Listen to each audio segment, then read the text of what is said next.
감사합니다. 제가 이제 총신대학원을 들어가기 전에, 그러니까 사역자가 돼야겠다라고 마음을 먹기 전에는 저도 청년으로서 또는 중고등부 학생으로서 그냥 있을 때 그런 시절이 있었는데요. 그 시절에도 전도사님들은 계속 바뀌었어요. 계속 바뀌고 친해진 것 같은데 자꾸 가고 막 그랬었거든요. 근데 그럴 때마다 제가 그때 당시에 전도사님들이 저희를 엄청 좋아했는지 그때마다 계속 우셨어요. 그래서 저게 뭐가 이렇게 슬픈 일인가? 그렇게 슬픈 일인가? 이렇게 생각을 했는데 제가 이 교회가 또 처음이고 첫 제자들과 첫 사역지를 두고 이제 마지막 날을 지내다 보니까 그 마음이 왜 그랬는지 알 것 같더라고요. 애들은 몰라요. 애들은 계속 어차피 바뀌었었고 또 오면 또 친해지면 되고, 그런데 이 사역자들은 떠난다 할지라도 그 아이들과 이 교회의 모든 성도들이 계속 눈에 밟히는 것 같더라고요. 제가 처음에 이제 그렇게 대학원을 가야겠다, 사역자가 돼야겠다라고 처음에 이렇게 마음을 먹었을 때에도 그런 일들도 굉장히 많을 거고, 또 그런 너무 정을 줘버리면 안 된다라는 얘기도 많이 듣고 여러 가지 되게 충고를 많이 들었었어요. 근데 그 충고의 말들을 제가 대학원에 들어와서도, 여기 와서도 목사님들이나 또 주변 분들에게 많은 충고를 들었어요. 어떤 충고를 들었냐면은 사역이라는 게 이런 거야. 교회를 같이 중고등부를 이끌어 간다는 게 이런 거야. 성도들과 교제한다라는 것이 이런 거야라는 충고를 굉장히 많이 들었거든요. 근데 제가 지금 생각해 보니까 이 교회에서 거의 3년 동안 지내다 보니까 그런 충고들이 다 맞더라고요. 이렇게 했어야 됐구나. 전 제가 못한 부분도 많았지만 그런 부분은 이렇게 했었어야 되는구나라는 생각들이 많이 들더라고요. 그래서 지금 생각해 보니까 저에게 수많은 분들이 충고를 해줬지만 그 중에서 제가 지금까지도 마음에 기억이 계속 남는 충고들은 목사님들, 또 이 길을 걸어가 본 사람들의 충고였어요. 수많은 사람들이 있었다고 했죠. 그 중에는 이 길을 걸어가 보지도 않은 그냥 일반인들의 시선에서 저에게 충고를 하신 분들도 있었어요. 그거 뭐하러 하냐? 그 길 뭐하러 가냐? 이런 식으로도 충고를 많이 들어봤습니다. 혹시 여러분들은 지금까지 살아보시면서 지금 여기 계신 성도님들은 누군가에게 충고를 받을 위치는 아닌 것 같아요. 누군가에게 조언해주고 충고를 해주실 분들인데 혹시 지금까지 살면서 이런 진심 어린 충고들을 들어보신 적이 굉장히 많으시죠? 그런데 그 말을 듣고 그 다음에 기억에 남고 안 남고의 차이가 어떤 차이가 있냐면 그 사람을 대하는 태도, 그러니까 그 사람이 내가 그 사람을 어떻게 생각하냐, 어떤 태도로 그 사람을 바라보냐에 대한 그 기준이 그 충고를 듣고 안 듣고의 차이가 나더라고요. 예를 들면 제가 아까 설명했다시피 제가 이제 목사님의 길을 걸어가는데 지나가는 동네 아저씨가 저한테 야, 너 그거 별로 안 좋아. 돈도 못 벌고 뭐도 안 해야 되는데 뭐하러 그걸 해? 라는 충고와 그걸 걸어가 보신 분이 목사님이 저에게 하신 충고는 질이 다르다라는 거예요. 나에게 충고를 해주시는 분이 누구냐, 그에 대한 태도가, 내가 그분을 향한 태도가 어떠냐에 따라서 그거를 듣고 안 듣고가 분명하게 차이가 납니다. 여러분, 믿음 생활을 하다 보면요, 신앙 생활을 하다 보면 이런 게 분명히 차이가 나요. 하나님의 말씀을 듣는데도요, 누군가는요 그 말을 잘 들어요. 잘 들어서 하나님 말씀대로 잘 살아야지, 나와 생각이 안 맞더라도 하나님 말씀대로 잘 살아야지 하는 분들이 있고, 또 누군가는 들어도 그냥 귓등으로 듣는 사람이 있어요. 그래서 같은 상황을, 같은 고난이 내 앞에 처해져도 누군가는 하나님의 말씀대로 행하기 때문에 그 상황들을 잘 헤쳐나가지만 누군가는 그 똑같은 상황인데도 불구하고 안절부절하지 못해요. 이 상황을 어떻게 해야 되지? 어떻게 이 상황을 해결해 나가야 되지? 이러한 차이는 왜 난다고요? 그 나에게 해주신 어떠한 충고나 그 말씀을 해주신 사람을 향한 태도에서 비롯된다라고 했어요. 그럼 하나님이 우리를 향한 그런 말씀을 해주셨을 때 우리는 그 하나님을 향한 태도를 우리는 뭐라고 하나요? 바로 믿음이라고 하는 거예요. 하나님을 향한 내가 믿음이 있냐 없냐는 그 하나님이 나에게 말씀을 해주실 때 내가 그것을 어떻게 받아들이냐에 따라서 우리의 행동들이 달라져요. 그래서 말씀을 듣고 안 듣고, 하나님의 말씀을 듣고 안 듣고의 차이는 우리의 믿음과도 굉장히 관련이 있습니다. 로마서 10장 17절 말씀에 이렇게 나와 있어요. 함께 읽어볼게요. 시작. 그러므로 믿음은 들음에서 나며 들음은 그리스도의 말씀으로 말미암았느니라. 아멘. 그러니까 특별히 아무 말이나 그냥 주변에 있는 아무 말이나 들어서 내 믿음이 생기는 게 아니라 어떤 말씀을 들어야 되냐면은 그리스도의 말씀, 즉 하나님의 말씀을 들어야 우리의 믿음이 생긴다라는 거예요. 여러분들 하나님의 말씀을 듣는다라고 하면은 어떤 그림이 떠오르나요? 하나님의 말씀을 듣는다. 보통 이제 뭐 말씀 읽고 성경 말씀 읽고 예배를 나오고 이런 것들이 좀 그려지지 않습니까? 더 중요한 것이 있어요. 그것보다 먼저 되어야 될 것은 하나님의 말씀을 듣는다라고 할 때 가장 먼저 되어야 될 것은 도대체 그러면 그 말씀을 주시는 하나님이 어떤 분이신가를 아는 것이 가장 먼저 중요합니다. 제가 누군가에게 충고를 들을 때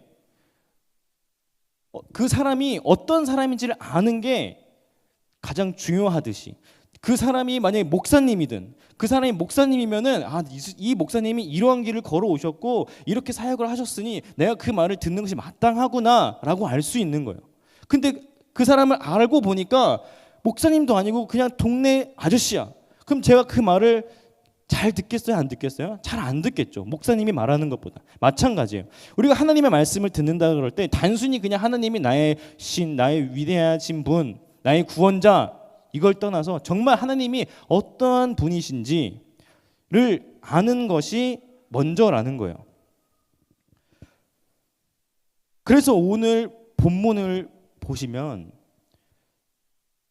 1절에서 이스라엘 백성들이 그 가나안 땅 정벌을 나아가기 전 요단강을 건넌 후에 이제 이들이 그 가나안 백성들을 다 정벌해야 되거든요. 다 정벌하려고 하는 그 하나님이 그런 상황을 만들어 주셨는데 그 전에 1절에서 뭘 얘기하냐면은 너희들이 이제 요단강을 건너서 가나안 땅들을 다 정벌하고 할 건데 중요한 건 뭐냐면은 너네들을 지금 이끌어 주시고 있는 분이 누구냐를 먼저 아는 게 중요하다라는 것을 1절에서 이렇게 기록을 하고 있는 거예요. 1절에서 어떻게 1절을 보시면 가나안 사람들이 지금 어떤 상황을 들었냐면은 이스라엘 백성들이 요단강을 건너서 지금 우리 진영까지 왔다라는 사실을 들어요. 그래서 이들이 어떤 반응을 하냐면은 마음이 높고 정신을 잃었다고 합니다. 이것은 단순히 이스라엘 백성이 요단강을 건넜다라는 것보다 하나님이 지금 이스라엘 백성들을 데리고 요단강을 마르게 해가지고 건넜다라는 것을 더 강조하는 부분이에요. 그와 동시에 하나님이 지금 이스라엘 백성들의 이 전쟁에 깊이 개입하고 있다라는 사실을 먼저 알려줍니다. 여러분들 우리 마음이 녹았고 우리가 정신을 잃었어라는 이 말 혹시 여호수아서에서 한 번 더 들어본 적 있지 않으세요? 바로 라합의 이야기에서 여호수아 2장 11절 말씀 한번 볼까요? 시작. 우리가 듣자 곧 마음이 녹았고 너희로 말미암아 사람이 정신을 잃었나니 너희 하나님 여호와는 위로는 하늘에서도 아래로는 땅에서도 하나님이시라. 아멘. 이것은 라합이 이스라엘 백성 그 정탐꾼들에게 했던 말인데요. 지금 여기서도 똑같이 나오고 있어요. 저 말들이.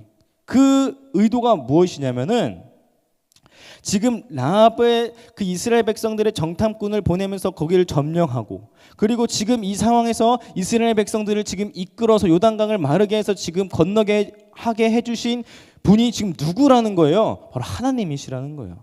하나님이 지금 예전부터 지금까지 계속 이끌어 주시고 있다라는 거예요.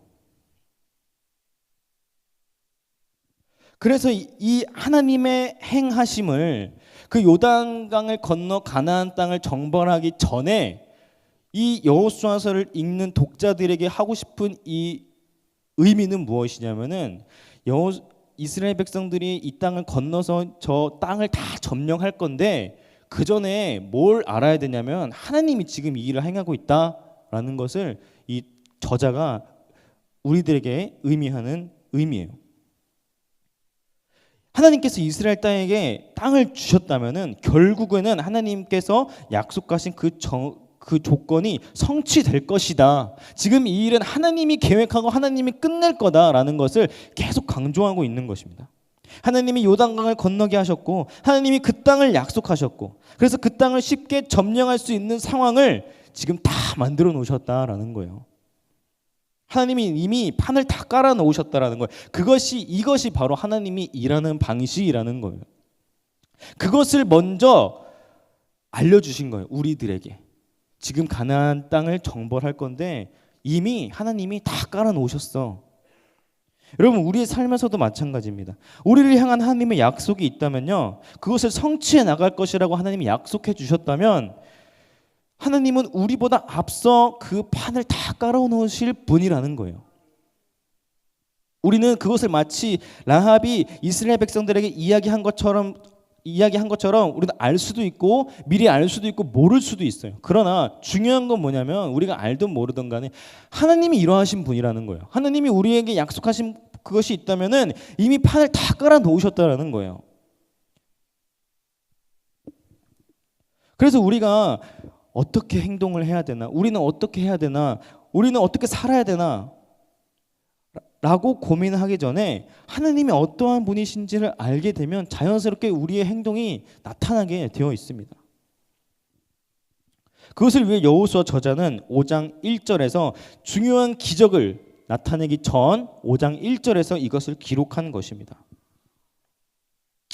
여호와 하나님께서 이스라엘에게 땅을 주셨다면 가장 분명한 결론은 여호와께서 약속하신 조건이 이스라엘 백성들을 향해서 성취되었다라는 것입니다. 이제 이스라엘 백성들이 그 땅을 건너갔습니다. 그래서 이제는 이들이 가나안 땅을 점령할 일만 남았거든요.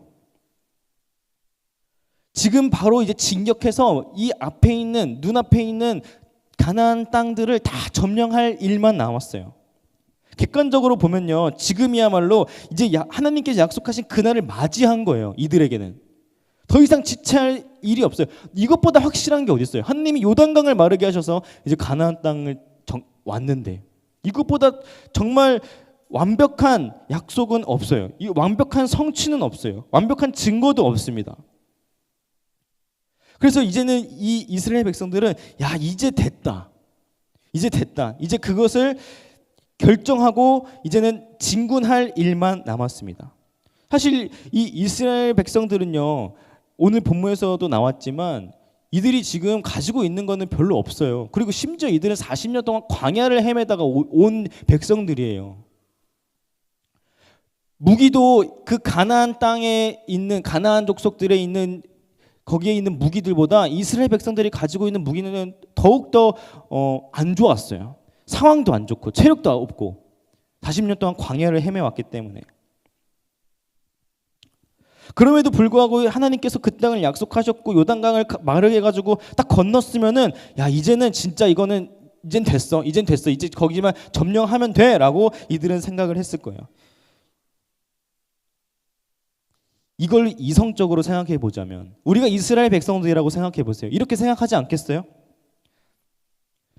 이 당시에 전쟁을 할 때 이런 얘기가 있었다고 해요. 일단 제압하면은 계속 제압한다라는 이 개념을, 이런 사고 방식이 이 전쟁 가운데 투철했다고 해요. 그러니까 한번 내가 점령을 하면 끝까지 그냥 밀고 가야 되는 거예요. 멈춤이 없는 거예요. 전쟁을 할 때에는.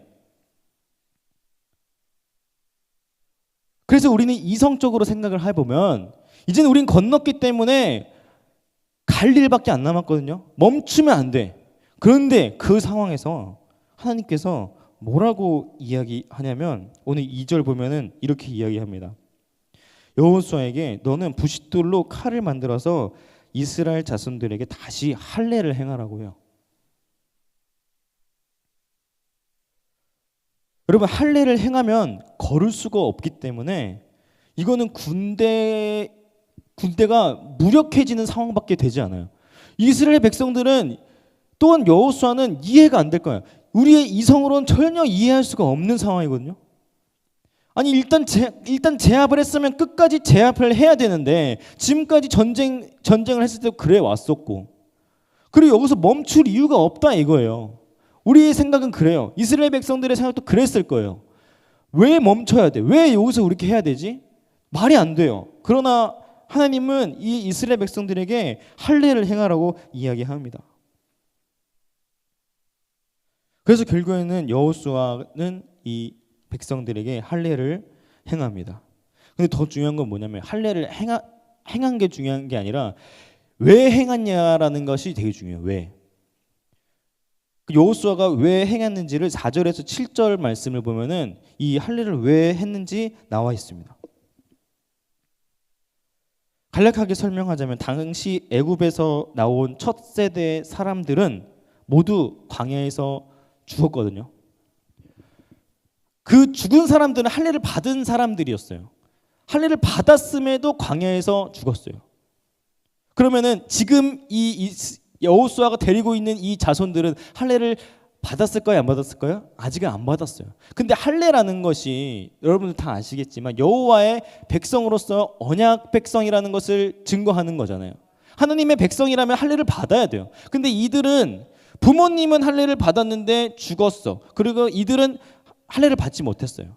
그러면은 의식적으로 우리는 할례를 행해야 되는 게 사실상 맞는 거예요. 하나님의 말씀을 듣는 게 맞는 거예요. 그 얘기를 하는 거예요. 여호수아가 이 전의 세대들은 할례를 받고 나왔음에도 불구하고 광야에서 죽었으니까, 그런데 이제 다시 가나안 땅으로 들어가려면 우리는 하나님의 백성이라는 것을 인정해야 돼. 그러려면은 할례가 필요해.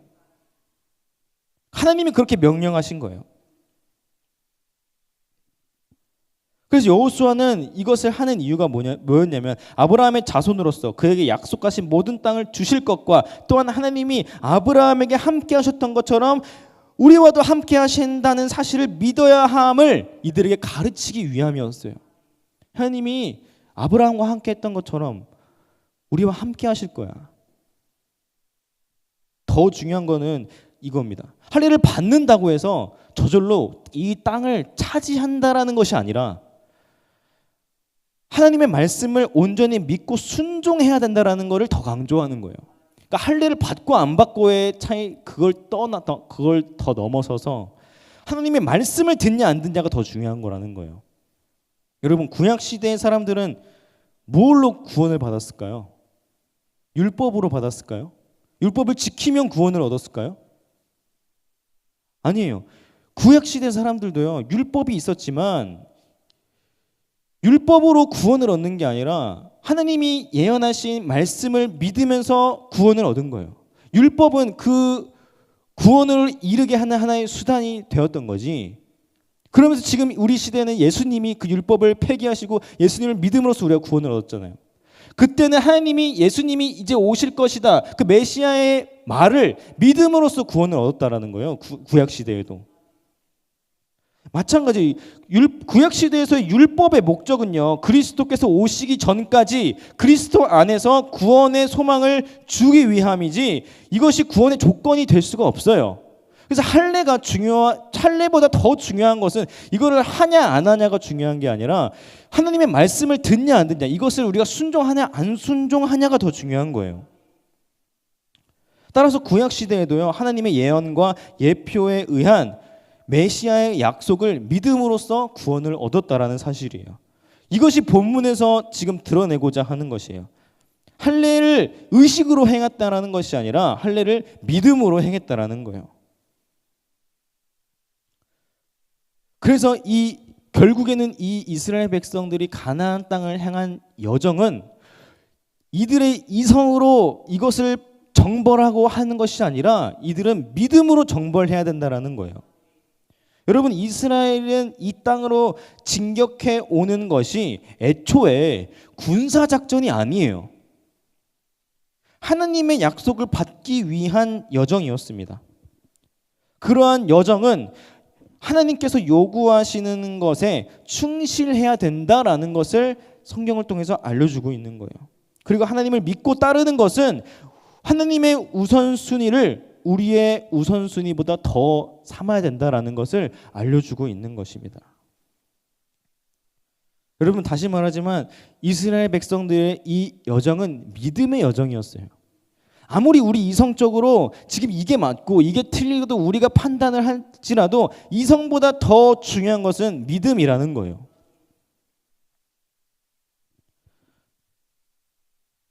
여러분, 우리들의 여정은 어떻습니까? 우리들의 믿음의 여정은 지금 어떤 길을 가고 있습니까? 이성적으로 내가 생각해서 나의 삶의 여정을 따르고 있습니까? 아니면 믿음의 여정을 하고 있습니까? 이성과 믿음 사이에서 우리는 어떤 것을 택하며 살아가고 있습니까? 그런 의미에서 우리가 보기에 굉장히 합당한 일이라고 할지라도 하나님 보시기에 합당한 일들이지 않다면 기꺼이 안 해야 돼요. 하나님의 백성들의 삶에서는 우리가 하고 있는 일이 우리를 향한 하나님의 목적과 일치하더라도 단순히 그 기회가 우리 눈앞에 딱 있다고 할지라도 그것이 하나님의 타이밍이 아니었다면 우리는 과감하게 내려놓을 줄도 알아야 돼요. 마치 그 다윗이 사울을 바로 죽일 수도 있었음에도 안 죽인 것처럼 눈앞에 보여지는 일들이 이거는 무조건 하나님이 나에게 해주신 일이야 라고 생각이 들지라도 우리는 그 하나님의 뜻하신 목적에 맞게 그것을 판단하고 믿음으로 그것을 선택해야지 우리의 이성적으로 이건 맞다 해가지고 그것을 우리의 생각대로 행해버리면 안 된다라는 거예요. 반대로 우리 앞에 너무나도 말이 안 되는 상황들이 우리에게 처해졌어요. 앞뒤 양옆이 꽉 막힌 이 상황에서 내가 이성적으로 아무리 생각해도 내 생각이 아무리 생각해도 이것은 빠져나갈 구멍이 없어. 그럼에도 불구하고 우리는 하나님이 이 일을 책임져 주신다는 그 믿음으로 행해야 된다는 거예요. 여러분들, 아브라함과 사라의 삶을 보세요. 하나님이 아브라함에게 이삭이 낳기 전에 네 몸에서 난 상속자가 그 사람이 상속자가 될 거야 라고 했어요. 근데 아브라함이 그 말을 분명 믿었거든요. 분명 믿었는데 결국에는 아브라함은 이성적으로 생각을 해봤어요. 아니, 사라가 아브라함을 꼬셨어요. 어떻게 보면 아니, 지금 상속자가 나에게서 나지 않을 것 같아. 그러니까 여종과 동침해서 낳자. 근데 아브라함이 아무리 생각해도 그게 맞는 것 같은 거야. 아브라함이 아무리 생각해도 믿음보다는 이성이 앞선 거예요.